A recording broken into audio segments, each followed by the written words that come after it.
Olá pessoal, meu nome é Rosana. É um prazer estar participando essa semana desse simpósio da educação virtual, falando aí sobre a inclusão, né? Compartilhando saberes para saber incluir. Vou falar um pouquinho da minha formação.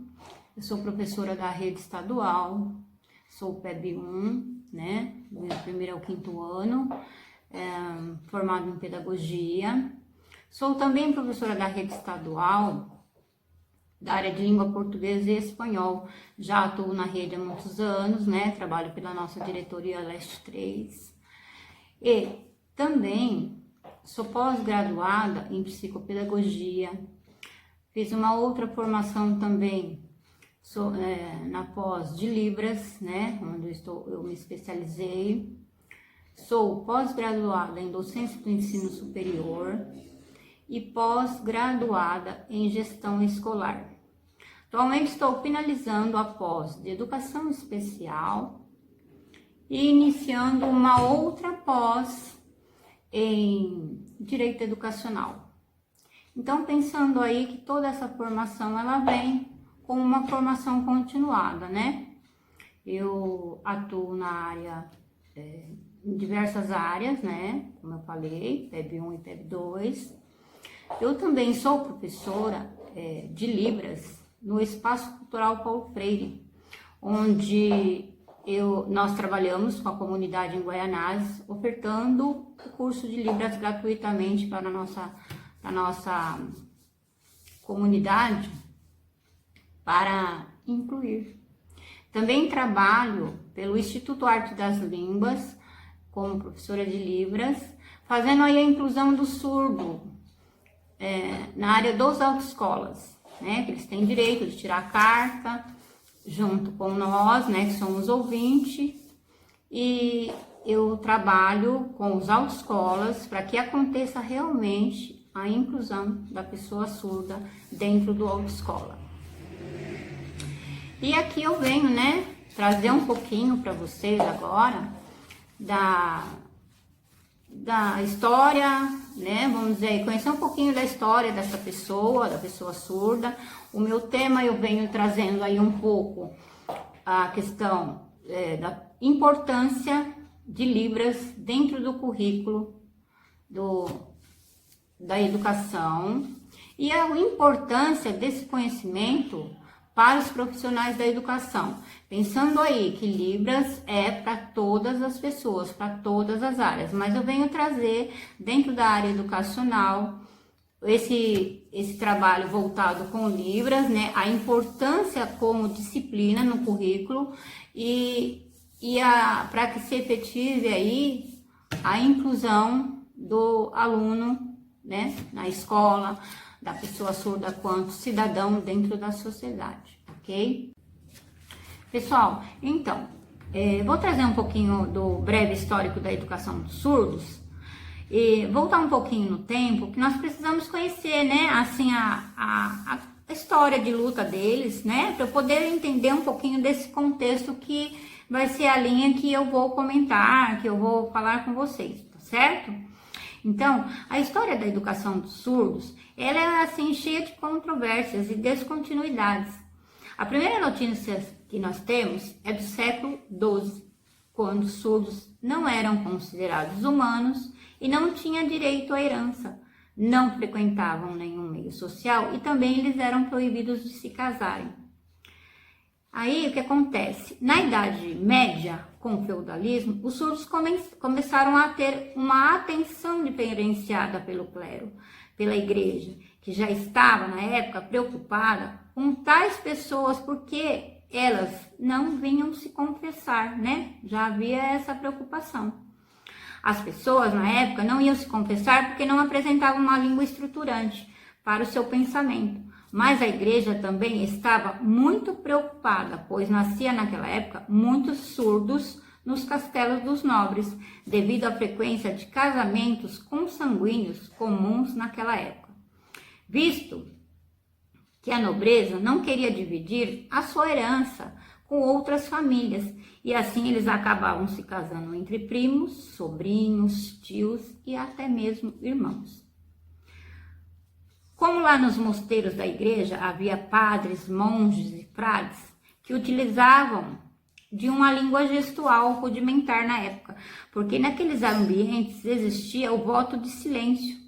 E esses religiosos foram então deslocados para o Castelo dos Nobres com a missão de educar o filho dos surdos dos nobres em troca de grandes fortunas. E aí, quanto ao método que era utilizado na época, nós não temos registros, mas sabemos que alguns acreditavam que deveriam priorizar a língua falada, outras a língua de sinais e outras ainda um método combinado. Então, em 1880 aconteceu um congresso de Milão dos professores surdos. Esse congresso ele aconteceu na Itália, onde foi discutido na época qual seria o melhor método para a educação dos surdos. Nesse congresso ficou resolvido que o melhor método era o oral puro, sendo proibido a língua de sinais a partir dessa data.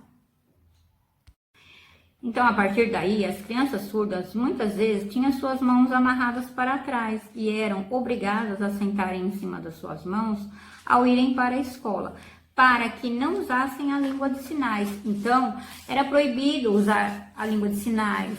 Eles tinham que falar, né? Aprender a falar. Então, após o congresso, eles retornam a uma condição anterior, que era a condição em que eles eram vistos como um ser incapaz. E pensando aí nessa história de vida deles, essa opressão perdurou por mais de um século, trazendo grandes consequências sociais e educacionais negativas. Então, gente, aí vamos aí, né, para o Brasil, a primeira lei que viabiliza o uso da língua de sinais com a primeira língua dos surdos, que vem aí a lei 10.436 de 24 de abril de 2002, certo? Que foi assinada em novembro pelo presidente.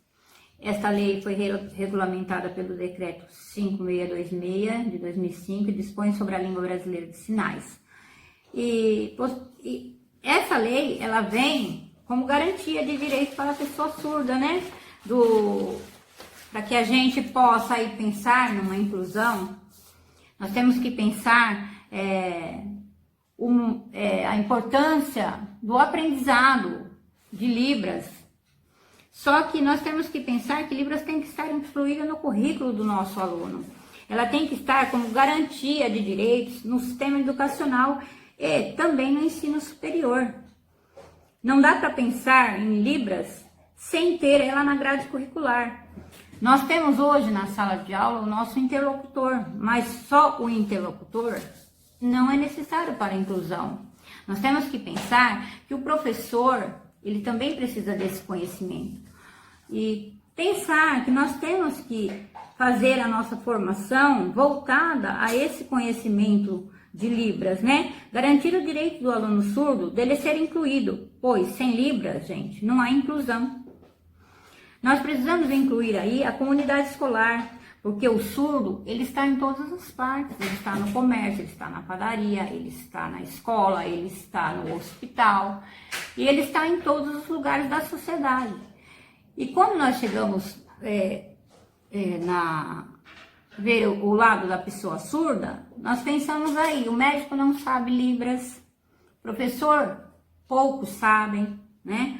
E como que vai acontecer realmente a inclusão? Ela não vai acontecer se nós não dermos o primeiro passo. O primeiro passo teria que ser a entrada de Libras na grade curricular. Ter no currículo do aluno como disciplina obrigatória. E ter também para nós profissionais da educação a formação, né? Ofertar esse curso para os profissionais.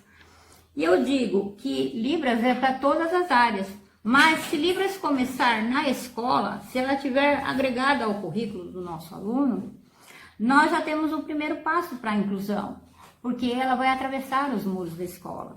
Nós vamos ter esse aluno se comunicando, os professores, mas nós temos que pensar que a pessoa surda, ela também tem um projeto de vida, ela também tem sonhos. E o sonho dela é ser incluída, é entrar num comércio, como nós entramos, e ter uma pessoa para fazer o atendimento, no açougue, na padaria, no hospital, em todos os lugares que ela circula, ou seja, na sociedade. Então, não adianta nós termos Libras quanto nossa segunda língua brasileira, e ela na realidade, ela está só no papel.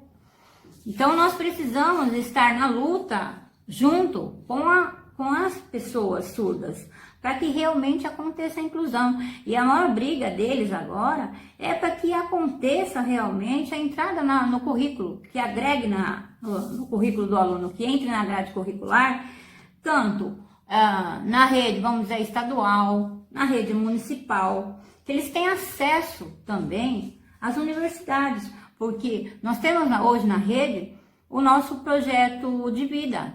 Pensamos que o nosso aluno ele tem que sonhar, ele tem que pensar o que ele quer, sonhar em entrar numa faculdade, ter um bom emprego, um emprego concursado. E o nosso aluno, que é surdo, ele também tem sonhos, ele também tem que estar incluído nesse projeto de vida. Então, o que eu digo? Que nós temos que ser esses multiplicadores, devemos ter interesse em aprender, em acolher, se unir ao nosso grande parceiro na escola, que é o interlocutor, que faz esse trabalho. Mas só o interlocutor, nós acabamos sufocando ele, só tem ele. De repente nós temos algum colega assim também, às vezes na escola, que tem esse conhecimento. Então vamos multiplicar, vamos ensinar os nossos alunos. Pega uma aula diferenciada, ensina o alfabeto, fala sobre Libras. Eu sei que, e tenho esperança, que Libras vai entrar no currículo, mas enquanto isso, nós temos que dar nosso primeiro passo, né? Pensar nessa formação, pensar em buscar esse conhecimento, pensar em Libras quanto a nossa segunda língua. E nós somos deficientes, não conhecemos a língua de sinais. Enquanto nós não tivermos Libras no currículo, mas como disciplina obrigatória, e tiver esse conhecimento dentro da escola, nós não teremos a inclusão, a efetiva inclusão. Porque a partir da escola, Libras vai atravessar, eu digo, atravessa os muros da escola, né? Nós vamos ter essas pessoas fora, na comunidade escolar, no comércio, na rua, na padaria, no açougue, no hospital. Então, vamos dizer, a gente pode pensar numa verdadeira inclusão, mas enquanto isso não acontecer, nós não teremos. E para isso, eu falo, né, nós devemos buscar esse conhecimento quanto profissionais da educação, né? E também falo para vocês, o interlocutor, ou o colega, o professor que está na rede, que eu sei que tem alguns colegas que sabem Libras, passe a ser um multiplicador, passe para o seu amigo, passe para os alunos, faça uma aula diferenciada. Eu estive numa escola, há uns anos atrás, e eu fui ajudar uma amiga de trabalho, porque tinha um aluno surdo e ela não sabia, né, não entendia, não sabia como trabalhar o aprendizado com ele por conta de não conhecer língua de sinais. Então eu fui fazer esse trabalho, mas não adiantava eu fazer esse trabalho com o aluno. Ele e a interlocutora. Não, a professora tinha que saber Libras. Aí tinha, na época, a professora auxiliar, precisava aprender Libras. E o que acontece? Eu pensei, não dava certo se todos não tivessem ali aprendendo junto. Então foi um trabalho que foi conversado na escola com o coordenador pedagógico, onde nós fizemos um trabalho assim de equipe. E eu levei Libras para o professor da sala, para o aluno, para o auxiliar, depois com os colegas de salas vizinhas do lado das outras séries. E o combinado era, no intervalo, que todos os alunos não falassem na língua portuguesa, falassem em Libras. Então, quando a minha coordenadora chegava, eu ficava muito feliz. Ela dizia, Rosana, eu só vejo as mãozinhas. Eu falei, é isso mesmo, o combinado é esse. Então, eu posso dizer para vocês que naquele momento, naquela época, nós tivemos uma escola inclusiva. Esse ano, eu sou professora articuladora da Escola da Família. E por conta também de ter recebido uma aluna da comunidade, não da nossa escola, ela veio brincar, ela veio com a vizinha. E naquele momento ninguém percebeu que aquela criança é surda. Então o surdo, ele está inserido na comunidade, na escola, e você vai conhecer ele. E o que acontece? Ela quis pintar a unha. Aí essa pessoa da comunidade, essa senhora falou, olha, Rosana, eu trouxe minha vizinha e ela quer pintar a unha. Eu falei, tá ótimo, depois ela pode pintar. A menina foi brincar, quando a menina resolveu pintar a unha, no conversar com a universitária, ai, que lindo, você gosta de pintar a unha, mas você é tão novinha, você já gosta, já é vaidosa e tal, aquele diálogo com a criança, a menininha ficava quieta. E depois que a menina pintou a unha, ela saiu correndo e foi brincar. E logo mais veio um aluninho e me chacoalhava, tia, tia, chamam a gente de tia, né? Ela não sabe falar, ela é surda. Aí, nesse momento, estava comigo, conversando, tomando até na hora um refrigerante, essa mulher da comunidade que trouxe essa criança. E ela disse, olha, eu esqueci de dizer que ela é surda. Então, o surdo, ele não pode estar no espaço onde a gente não perceba ele. Eu não vi que a menina era surda porque eu não fiquei junto. Eu fico, né, articulando os projetos, recebendo a comunidade. E o que acontece? A partir desse momento, eu resolvi ser uma multiplicadora. Eu abri na nossa escola, no Salim, para Maluf, ali na Coab Bonifácio, o curso de Libras, já pensando nesta criança que deveria ser incluída. Só que ali foi um trabalho muito bonito, que foi incluída a comunidade escolar, o curso é gratuito, né? E eu recebi mães de aluno, eu recebi alunos de universidade, eu recebi pessoas do comércio, eu recebi gente de longe, de São Mateus, que ficou sabendo. Então foi um prazer, eu me senti assim, né? Uma multiplicadora dessa língua. E é isso que nós temos que fazer. Esse ano eu não estou com o curso aberto, por conta da pandemia. Eu penso aí, né? Vamos ser um multiplicador. É uma língua muito bonita, é uma língua muito rica, é um aprendizado muito rico. Eu falo que de todas as minhas formações, de todas as áreas de conhecimento que eu trabalho, é a que eu me dedico muito e que eu amo muito, e eu agradeço sempre assim aos meus professores, meus mestres, por eu ter conseguido aprender um pouquinho. Mas o primeiro passo, gente, é o básico. O básico é o primeiro momento. É um oi, é um bom dia, é o seu nome, né? Então, não tem como eu não ter esse conhecimento. Eu tenho, então, que buscar. Busque, comece pelo básico. Eu indico isso para vocês, comece pelo básico.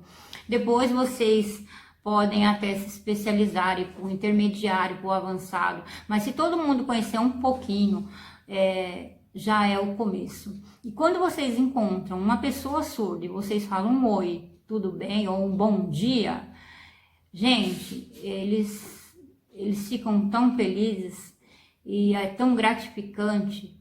Então eu falo para vocês, e eu vou finalizar aqui ofertando para vocês o curso de Libras pós-pandemia na Escola Salim Faramalupe.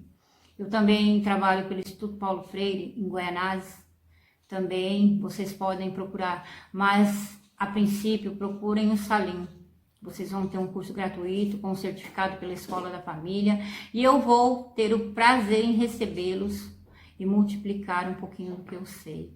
E falo, vamos ser aí os multiplicadores dessa língua, vamos ajudar a pessoa surda a conquistar o seu direito garantido por lei.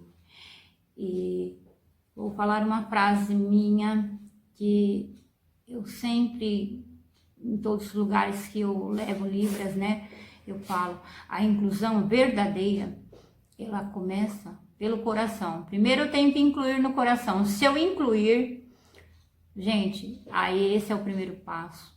Aí o aluno está incluído na sociedade com o meu conhecimento, ok? Então busque, não desista, não tenha como mito, Libras é difícil, eu não vou conseguir. Não, é muito prazeroso aprender e é muito gratificante você contribuir na formação desse cidadão e lembrar que ele tem sonhos como você, e ele também quer almejar um bom trabalho, um bom salário, né? Então vamos pensar nessa pessoa, vamos pensar hoje, quanto profissionais da educação, o que eu posso fazer para ajudar esse meu aluno a ter o projeto de vida, ok? E eu agradeço a vocês, agradeço esse momento, é um momento especial, é um momento prazeroso para mim, trazer a questão das Libras, né? A importância dela na entrada da grade curricular, a importância do nosso conhecimento quanto profissional. Então, gente, muito obrigada, eu espero ter contribuído, né? Um pouquinho do meu conhecimento aí, nessa semana aí de compartilhando saberes para poder incluir. Agora eu vou agradecer vocês em Libras, ok? Muito obrigada.